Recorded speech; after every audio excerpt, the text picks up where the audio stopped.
Did someone ever lie to you, or they just made you forget what the truth feels like? It started small. Everything does. You remember the night clearly. The words said, the door that slammed, the specific way the silence sat in the room afterward. You remember it the way you remember anything that hurts, with your whole body. But then came the quiet correction. That's not what happened. Not loud, not angry, just calm. And you paused. Because you're a reasonable person. You know memory isn't perfect. You've read enough to know that. So you leave a little room for doubt. That's the mature thing to do, right? So you say, maybe I misunderstood. The next time it happens, the correction comes faster. And this time, there's a sigh behind it. A tired sigh. The kind that says, I can't believe we're doing this again. And now, without realizing it, you're not just questioning what happened. You're questioning yourself, your reliability, your sanity, whether something is fundamentally broken in the way you perceive reality. You start keeping a kind of internal record, cross-referencing. Did I say that? Did that really happen that way? You replay conversations in the shower, in bed, at 2 a.m., in the middle of meetings. You're running fact checks on your own mind. And here's where it gets genuinely dark. You start apologizing, not because you believe you were wrong, but because the cost of insisting you're right has become too high. It's exhausting to live in a reality that someone else keeps editing. So you let them hold the pen. What just happened to you in that story has a name. It's called gaslighting. And before you roll your eyes at a word that's been so overused, it's practically a personality type on dating profiles, hear this. The clinical reality of it is far darker than the internet made it sound. Gaslighting is a form of psychological manipulation where someone systematically causes you to question your own perception, memory, and ultimately your grip on reality. It doesn't require a villain twirling a mustache.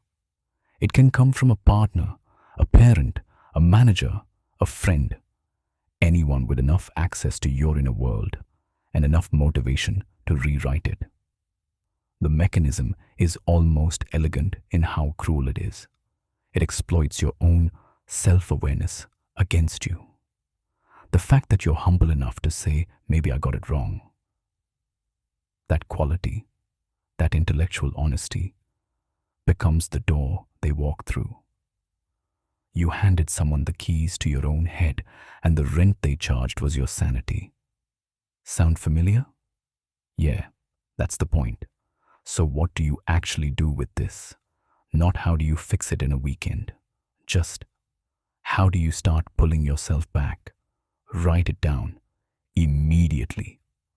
Not to build a legal case, not to win an argument, just to have an external record that exists outside of your head where no one can touch it. The moment something happens that feels off, a conversation, a confrontation, something that was said, write it down, date it. The simple act of externalizing your experience makes it real in a way that's much harder to argue with. Notice the pattern. 1 correction is nothing. 2 is a coincidence. But if you look back and realize that your memory is always wrong and their version is always right, and it's always you who ends up apologizing, that is information. Gaslighting lives in the pattern, not the moment. Zoom out. Talk to someone outside the relationship, not to get validation, not to build a case, but because gaslighting is fundamentally a closed system. It only works when your reality is only being processed inside that relationship. The moment you say something out loud to someone who has no stake in the story, a friend, a therapist, literally anyone, you get a second data point. And sometimes that second data point looks at you and says, "That's not normal." The most devastating thing gaslighting steals from you isn't your past. It's your relationship with your own judgment. And that's not something you recover from in a day. Because long after the person is gone, long after the relationship ends or the job changes or the dust settles, you'll still catch yourself second-guessing a perfectly clear memory, still running that internal fact-check on your own life. And that's the real legacy of it. Not the anger, not the grief. Just this low hum of, "Am I sure?" The answer, by the way, for whatever it's worth coming from a video on the internet, is probably yes. You were sure then. You're allowed to be sure now.